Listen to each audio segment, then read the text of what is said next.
Seja bem-vindo ao canal da sua evolução. Conecte-se com esta mensagem e viva uma verdadeira transformação na sua vida. O Evolução Diária de hoje já vai começar.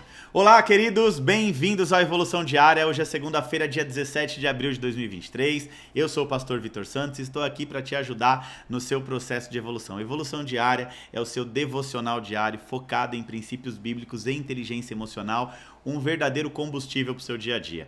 Eu quero já começar aqui profetizando uma semana de paz e prosperidade para você e para toda a sua família. Essa semana vai ser uma semana cheia de realizações para você, para os seus familiares. Vai ser uma semana abençoada e nós vamos começar aqui com o pé direito, buscando conhecimento para que a gente possa crescer ainda mais, né? Na palavra de Deus, crescer ainda mais em conhecimento, crescer em sabedoria, que a gente possa se desenvolver em nome de Jesus, tá bom? O tema dessa semana é virando a chave. Isso mesmo, virando a chave.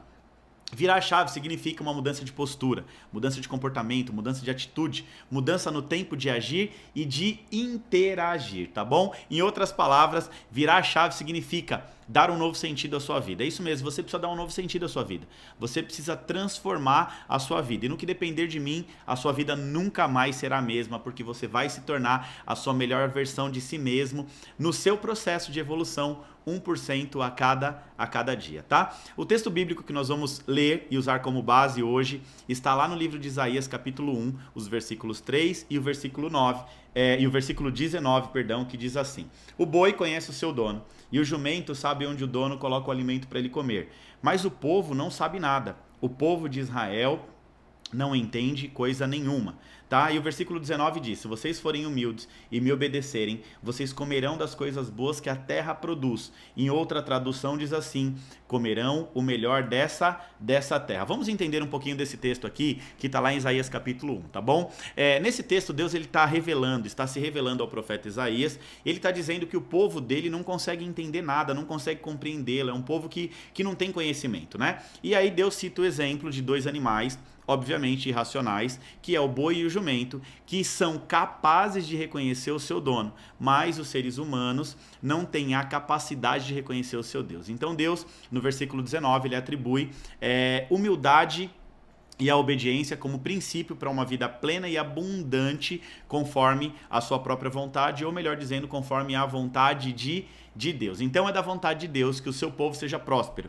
Embora Deus estivesse falando, né, de uma forma literal, sobre literalmente comer do fruto da terra, Deus também estava falando especificamente para um povo que era o povo judeu. Você precisa entender isso, tá? O contexto literário da Bíblia, tá? Então, porém, nós precisamos entender como essa escritura se aplica para mim e para você nos dias de hoje. Então Deus estava falando especificamente para um povo, para uma terra, para uma nação, diante de uma cultura. Só que a gente precisa entender, trazer essa escritura para as nossas vidas, tá?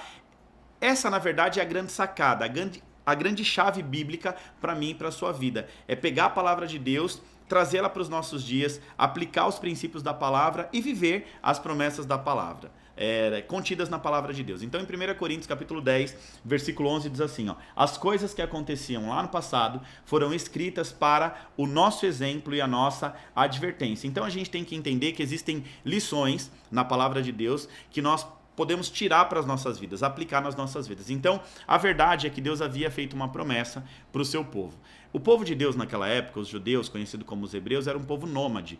Eles ainda não estavam estabelecidos na terra, tá? E aí Deus promete para esse povo uma terra excelente, cheia de frutos, para que eles pudessem criar os seus filhos e viverem uma vida de paz e prosperidade, uma vida de abundância. No entanto, para usufruir da plenitude, o propósito, tá aí a vontade de Deus para esse povo, precisava, na verdade, da combinação de dois elementos, que são eles: promessa, anote aí, promessa e princípio, tá? Vamos entender um pouquinho sobre isso. Então não adianta apenas a promessa, né?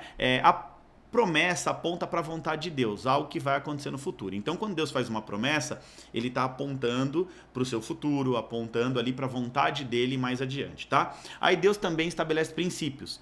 E esses princípios, né, ou melhor dizendo, com os quais essa promessa, então, o princípio precisa interagir com a promessa para que a gente possa desfrutar então da promessa, tá? E para obedecer os princípios, o povo precisava fazer uma escolha, o povo precisava tomar uma decisão. Então não se tratava apenas da vontade de Deus, entenda isso aqui em nome de Jesus, se trata também da vontade do povo, ou melhor dizendo, da boa vontade do povo em ser obediente para que eles pudessem então viver as promessas de Deus na terra. Romanos 12:2 vai dizer assim, o apóstolo Paulo diz que para a gente experimentar a boa, perfeita e agradável vontade de Deus para as nossas vidas, nós precisamos de uma verdadeira transformação pela renovação do nosso entendimento. É como se o apóstolo Paulo estivesse dizendo o seguinte, note isso aqui, que todo o nosso entendimento natural, como se o nosso entendimento natural estivesse nos afastando da vontade de Deus para as nossas vidas. Como assim, pastor Vitor? Deixa eu te explicar melhor. Então, no contexto bíblico, o apóstolo Paulo, ele estava explicando sobre os princípios de como romper com o pecado. Tá? Para quê? Para a gente manter uma vida centrada em Cristo, buscando ou visando experimentar a boa, perfeita e agradável vontade de Deus para as nossas vidas. Então a chave do texto de Romanos 12:2 está apontando para a obediência, ou seja, se nós somos obedientes, certamente nós vamos começar a entender e experimentar a vontade de Deus para as nossas vidas. Qual que é a vontade de Deus para as nossas vidas? Deixa eu clarear isso aqui para você de forma bem simples e bem objetiva. A vontade de Deus para as nossas vidas está clara em João 10:10. Onde Jesus diz, eu vim para que vocês possam ter vida e vida em abundância. Então agora a gente precisa entender que para a gente comer o melhor dessa terra, nós precisamos ou viver em abundância, né? Tudo aquilo que foi prometido por Jesus, nós precisamos entender o que Deus quer fazer nas nossas vidas. E o que Deus quer fazer nas nossas vidas não depende apenas da vontade de Deus. É isso mesmo, a gente precisa entender o que Deus quer fazer nas nossas vidas. E o que Deus quer fazer das nossas vidas ou nas nossas vidas não depende apenas da vontade dele, tá? É da vontade de Deus que nós tenhamos vida plena e vida abundante. É da vontade de Deus que nós tenhamos também acesso à salvação. Olha só o que diz em Timóteo 2:4, diz assim, Deus, o nosso Salvador, deseja que todos nós sejamos salvos e cheguemos ao pleno conhecimento da sua verdade. Olha só o que Timóteo está dizendo, que Deus quer que nós chegamos ao pleno conhecimento da verdade de Deus. Agora, infelizmente, mesmo sendo da vontade de Deus para todos a salvação e o conhecimento, nem todos estão tendo acesso à salvação e o conhecimento, tá? E a salvação e o conhecimento, a salvação é um presente de Deus, o conhecimento é algo que Deus quer que você busque a todos os dias na sua vida para que você acesse essa vida de paz e prosperidade na terra. Infelizmente, nem todos estão conseguindo acesso ao conhecimento de Deus. Por quê? Porque isso não depende apenas da vontade de Deus. Se fosse da vontade de Deus, talvez ele fizesse um download para sua mente, mas isso não depende só dele, tá bom? Depende da sua resposta. Depende da sua interação, como você age e interage com a vontade de Deus, ou seja, depende da sua obediência. Para que todos possam comer o melhor dessa terra, você precisa aprender a ser obediente. Então, já estou trazendo essa palavra aqui para a prática, tá bom? Então, é da vontade de Deus que você tenha conhecimento, porque com o conhecimento você vai ser liberto. Você vai conhecer a verdade vai te libertar, você nunca mais vai viver uma vida aprisionada, vai viver uma vida de paz e prosperidade. Então a gente precisa entender isso aqui. Como eu te disse anteriormente, nós estamos falando aqui especificamente de um povo, que era o povo judeu. Hebreu, israelita, judeu é o mesmo povo em momentos diferentes da história, tá? Agora, o que mais me chama a atenção é que esse mesmo povo que estava sendo advertido por Deus, tá? Era um povo que não tinha conhecimento de Deus.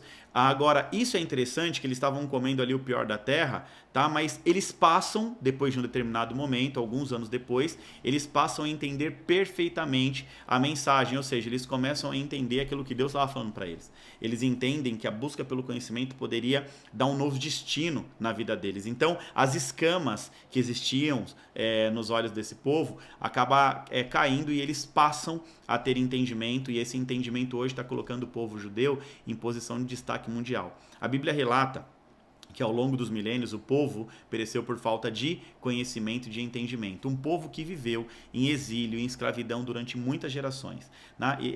E eles viveram assim por falta de conhecimento mesmo, por falta de obediência. Eles desobedeciam, Deus falava e o povo não dava ouvidos. Agora, olha só que interessante. Nós estamos acostumados em ouvir que o povo de Deus, o povo da Bíblia foi desobediente, que foi escravizado, que viveu em exílio, e tudo isso é uma verdade absoluta, que viveu em miséria, mas muitas vezes nós nos esquecemos que esse mesmo povo, acostumado a viver de forma contrária ao propósito e à promessa de Deus para a sua própria existência, era o povo da promessa.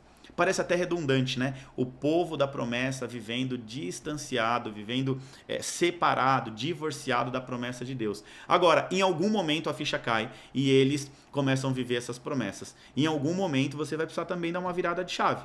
Em algum momento, aquela área da sua vida que parece que não acontece, que não vai para frente, você vai precisar ter o conhecimento e entendimento necessário para você dar essa virada de chave, tá bom? Então, hoje as coisas ali pro povo judeu é muito diferente, né? Um povo que outrora estava acostumado com a servidão, né? Com a desonra, hoje eles estão em posição de honra, estão em posição de destaque perante toda a sociedade do mundo inteiro. As coisas mudaram, as coisas mudaram para os judeus.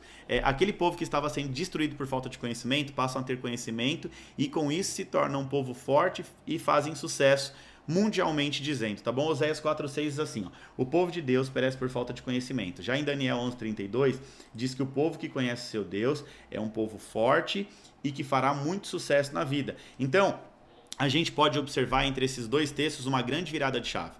Enquanto Oséias diz o seguinte, que o povo perece por falta de conhecimento, Daniel, já inspirado por um anjo, numa visão teofânica, né? Ele diz que o povo que tem conhecimento do seu Deus será um povo forte, muito bem sucedido. E parece que o povo entendeu isso. Parece não, o povo entendeu a mensagem. A chave está no conhecimento. Anota isso aí, ó. A chave do seu sucesso está no conhecimento. Não num conhecimento natural, mas um conhecimento espiritual e revelador. O que significa, pastor, um conhecimento espiritual e revelador? É um conhecimento sobrenatural, um conhecimento que não se encontra na terra, é a sabedoria divina sobre a sua vida, tá? Então, esse conhecimento sobrenatural, espiritual, revela a grandeza de Deus e a identidade do seu povo. Então, a chave virou. Um povo que não tinha conhecimento e pereceu por muitos e muitos anos e entendeu, pegou a chave, passou a ter conhecimento e se tornou um povo forte e que começou a fazer muito sucesso, sendo colocado em posição de destaque e reconhecimento mundialmente, tá? Então hoje nós vamos aprender um pouquinho mais profundo sobre esse povo, quem são e como vivem os judeus atualmente, tá? Porém, para você entender isso aqui, primeiro a gente precisa salientar que os judeus, eles são os herdeiros legítimos das promessas de Deus, tá bom? Esse é o povo que tem ligação direta com a Bíblia Sagrada. Eles não são numericamente grandes, não é um povo numericamente dizendo muito grandes. No mundo inteiro existem cerca de 14 milhões de judeus que representam 0,2% da população mundial. E desses 0,2%, né, da população mundial, que são os judeus, menos da metade vivem no seu país de origem, que é Israel. Os demais se espalharam por diversos países, especialmente Estados Unidos, Rússia, França e Alemanha, tá? Agora, o interessante, ou melhor dizendo, mais interessante notar que apesar de serem poucos em posição demográfica, os judeus estão em superioridade no que diz destaque, posição de honra no mundo inteiro. Talvez nós não tenhamos entendimento sobre isso, mas muitos dos benefícios, tá? Talvez você ainda não tenha entendimento, mas muitos dos benefícios que nós vivemos atualmente se devem aos cidadãos judeus no mundo inteiro. Albert Einstein, por exemplo, o mais famoso cientista do século XX, era judeu. Karl Marx, considerado o pai da economia moderna, também era judeu. Sigmund Freud, pai da psicanálise, da psiquiatria, também era judeu. Então, a lista de judeus que influenciam no mundo é extensa. Eles inventaram as vacinas contra a poliomielite, descobriram as vitaminas, descobriram antibióticos e muitas outras coisas mais. No campo do Prêmio Nobel, então, o Prêmio Nobel é uma das principais premiações mundiais para o reconhecimento de pessoas que desenvolvem trabalhos, ações, pesquisas em benefício da humanidade. Eles levaram, olha só, para você ter uma ideia, 33 em Química, 29 em Economia, 13 em Literatura, 50 em Física, 53 em Medicina e 9 Prêmio Nobel da Paz e muitos outros, tá? Então, entenda isso aqui, ó, de todos os prêmios Nobel distribuídos pelo mundo, a metade foi para o povo judeu. Só para você ter uma ideia a nível de comparação, nós, os brasileiros, não temos nenhum Prêmio Nobel em nenhuma área de atuação do saber humano. A calça jeans, por exemplo, quem criou foi um judeu chamado Levi Strauss. Por isso surgiu a marca Levi's. Agora, olha só, É interessante salientar que mesmo tão influentes, a cultura judaica ainda é um tanto quanto desconhecida para nós cristãos que somos descendentes desse povo. Descendentes, pastor, é isso mesmo, deixa eu te explicar. O mais importante dos judeus, é claro que foi Jesus Cristo, que nasceu em Belém, né, e foi criado em Nazaré e cumpriu seu ministério ali em Jerusalém, nas cidades circunvizinhas.